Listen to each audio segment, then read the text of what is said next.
बलिदान मांगे बदला। लेकिन इसी बीच पहले कुछ तस्वीरें अपने दर्शकों को हम दिखा देते हैं किस तरीके से उन जवानों की शहादत पर अब उनको श्रद्धांजलि दी जा रही है।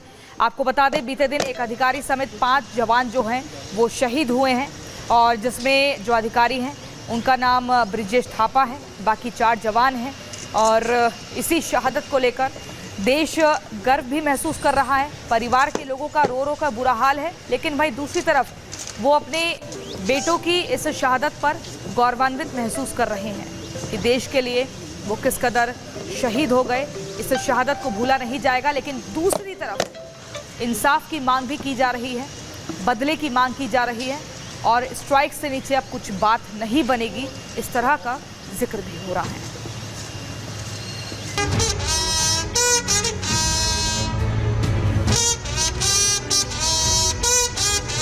अपने बेटा को गुम ही कर दिया। अभी तो आएगा भी नहीं कभी वो वापस।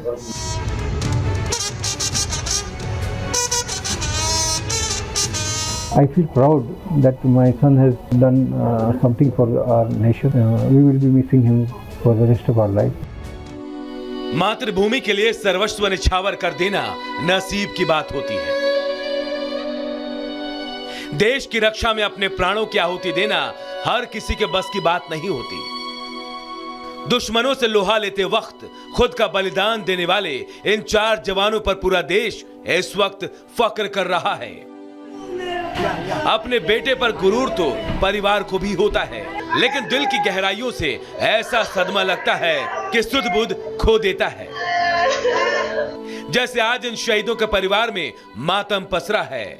माता पिता बेबसी के आंसू बहा रहे हैं। जम्मू कश्मीर के डोडा में आतंकियों से लोहा लेते वक्त सेना के 4 जवान शहीद हो गए, जिसमें 10वीं राष्ट्रीय राइफल के शहीद कैप्टन ब्रिजेश थापा, शहीद सिपाही अजय सिंह, शहीद सिपाही विजेंद्र सिंह, नायक डी राजेश शामिल हैं। कैप्टन समेत 4 जवानों की शहादत पर पूरे देश की आंखें नम हैं, तो दिल में बलिदान पर फख्र भी है। देश के लिए अपने प्राणों की बाजी लगाने वाले शहीदों को जम्मू में श्रद्धांजलि दी गई। सेना के अधिकारियों और जवानों ने पुष्प अर्पित किया। इस दौरान जम्मू कश्मीर के उपराज्यपाल मनोज सिन्हा, बीजेपी प्रदेश अध्यक्ष रविंद्र रैना, केंद्रीय मंत्री जी किशन रेड्डी भी शहादत को नमन करने पहुंचे। बेटे के शव को कंधा देने के लिए कलेजा पत्थर का बनाना पड़ता है, क्योंकि जिसे अपने हाथों के झूले में झुलाकर बलवान बनाया, वो बेसुध और बेगाना बनकर पार्थिव शरीर की शक्ल में चिता पर लेटा मिलेगा। ऐसा कोई भी परिवार ख्वाब में भी नहीं सोचेगा। शहीद कैप्टन थापा के परिवार के इस ना भुलाने वाले गम का एहसास कर लेंगे तो कलेजा छलनी हो जाएगा। देश के लिए कुछ किया उसने, है ना, तो देश लिए तो कुछ किया हुआ तो गर्व तो होता ही है। ये है कि उसके अलावा फिर उसको हमने अभी वो हमसे दूर गए ना काफ़ी। From his childhood, he used to, I said he used to wear my army dress and go around and he used to feel good. I feel proud that my son has done something for our nation and for the security of the nation. शहीद हुए वीर सपूतों में 2 राजस्थान के झुंझुनू के भी थे। शहीद सिपाही अजय और ब्रिजेंद्र सिंह के पूरे गांव में बस उन्हीं की ही चर्चा है। शहीद अजय के पिता कमल सिंह सेना में हवलदार रह चुके हैं। अजय 2 दिन बाद छुट्टी पर आने वाले थे, अपनी पत्नी से मिलने वाले थे, जिन्होंने अभी MSc पास की है, लेकिन उससे पहले ही अजय देश के लिए शहीद हो गए। झुंझुनू का एक और लाल विजेंद्र सिंह 2018 में सेना में भर्ती हुए। शहीद का छोटा भाई भी सेना में है। विजेंद्र 5 दिन पहले छुट्टी पर आने वाले थे। आतंकी घटनाओं को लेकर उनकी छुट्टी रद्द हो गई। विजेंद्र के 2 बेटे हैं, एक 4 साल का और दूसरा 1 साल का। डोडा में आतंकियों का सामना करने वाले शहीद हुए इन 4 वीर सपूतों के जाने से देश में रोष है। अब देश आतंक पर लगाम लगाने और शहादत का बदला मांग रहा है। Bureau report, Republic Bharat. तो जम्मू में आतंकियों पर स्ट्राइक लगातार जारी है। हमारी सेना के जवान उन्हें बिल में से निकाल कर ढेर कर रहे हैं, लेकिन सवाल अब ये उठ रहा है कि आखिर आतंकी जम्मू को अपना टारगेट क्यों बना रहे हैं, क्यों आसानी से वहां पर हमलों को अंजाम दे रहे हैं। इन सभी सवालों का जवाब देंगे हम आपको अपनी इस रिपोर्ट के जरिए।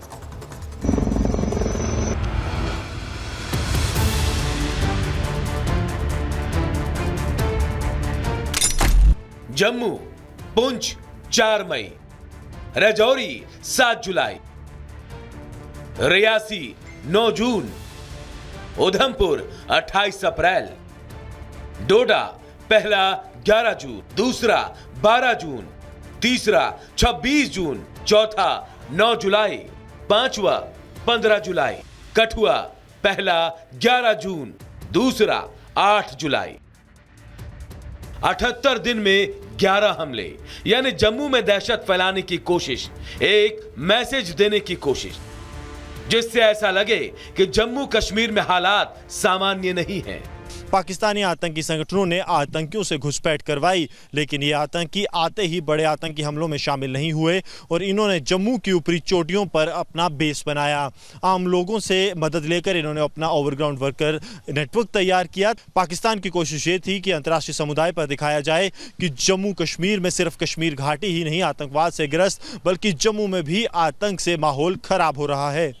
बदलते वक्त के साथ आतंकियों ने अपने नापाक इरादों का रास्ता भी बदल दिया है। जहां पहले आतंकी कश्मीर के रास्ते जहन्नुम पहुंचते थे, वहीं आतंकी अब वाया जम्मू जा रहे हैं। आतंकिस्तान में बैठे इन आतंकियों के आकाओं ने भी अपनी रणनीति में बदलाव किया, जिसके तहत अब जम्मू को आतंकी गतिविधियों का नया केंद्र बनाया जा रहा है। इसी का नतीजा है जम्मू में आतंकी हमलों का ग्राफ तेजी से बढ़ा है। पुलिस के मुताबिक पाकिस्तान अंतर्राष्ट्रीय सीमा के जरिए आतंकियों के घुसपैठ कराने में कामयाब रहा। 50 से ज्यादा आतंकियों का नेटवर्क इस समय कठुआ, उधमपुर, रियासी और डोडा में काम कर रहा है। घुसपैठ के बाद ये सभी आतंकी छोटे छोटे ग्रुप्स में कठुआ, उधमपुर, रियासी और डोडा इलाकों में आने में कामयाब रहे। इतना ही नहीं, आतंकिस्तान इस नई रणनीति के तहत पीओके में 3 दशक पहले गए आतंकियों का इस्तेमाल कर रहा है। ये आतंकी यहाँ कई लोगों को जानते हैं और नेटवर्क भी तैयार करते हैं। इन विदेशी आतंकियों के साथ पीओके से वापस लौटे स्थानीय आतंकी भी हैं। वो जम्मू के अलग अलग इलाकों की भौगोलिक स्थिति को जानते हैं। अब आतंकी हमलों की इन तस्वीरों को देखिए। इन तस्वीरों में जगह तो अलग अलग है, टारगेट भी अलग अलग है, लेकिन हमला करने के बाद आतंकियों के भागने और छुपने का तरीका एक ही है। और यही आतंकियों की बदली प्लानिंग का हिस्सा भी है, जिसके तहत वो फोर्सेस की नजर में आए बिना ही हमलों को अंजाम दे रहे हैं। जानकारी के मुताबिक पाकिस्तान से आए ये आतंकी जंगल वारफेयर में एक्सपर्ट हैं। इनमें से कुछ पाकिस्तान सेना के पूर्व आतंकी भी हैं। इन आतंकियों को एम्बुश करने और नई टेक्नोलॉजी का इस्तेमाल करने की ट्रेनिंग दी गई है। राजौरी, पुंछ, रियासी, कठुआ में इन आतंकियों ने एक ही पैटर्न में जंगल से निकलकर सेना के जवानों पर घात लगाकर हमला किया। ये आतंकी अत्याधुनिक हथियारों से लैस हैं। इनके पास M4 गन भी है। खास बात यह है कि आतंकी ज्यादा लोगों के संपर्क में नहीं आते, ताकि इनकी खबर सुरक्षा एजेंसियों तक ना पहुंच पाए। लेकिन अब सवाल है कि आतंकियों के लिए जम्मू में एक के बाद एक आतंकी हमले करना इतना आसान कैसे हो रहा? कैसे आतंकी हमारे फोर्सेस के निशाने पर आए बिना ही जम्मू में आतंकी हमलों को अंजाम दे रहे हैं? तो इसका जवाब दिया है जम्मू कश्मीर के डीजीपी ने। Pakistan successfully came to infiltrate all important aspects of our civil society. Thanks to the regional so-called mainstream politics in the valley, there is overwhelming evidence to show that many had honed the art of running with the hare and hunting with the hound to a near science that left both the common men and the security men bewildered, frightened and confused.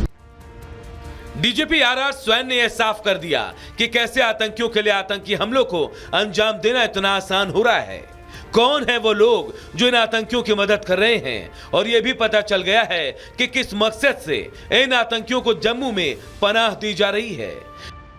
हर एक आतंकी हमले के बाद आतंकी गायब हो जाते हैं, क्योंकि इनका सहारा देती हैं प्राकृतिक तौर पर बनी गुफाएं जो आतंक के हाइडआउट का काम करती हैं।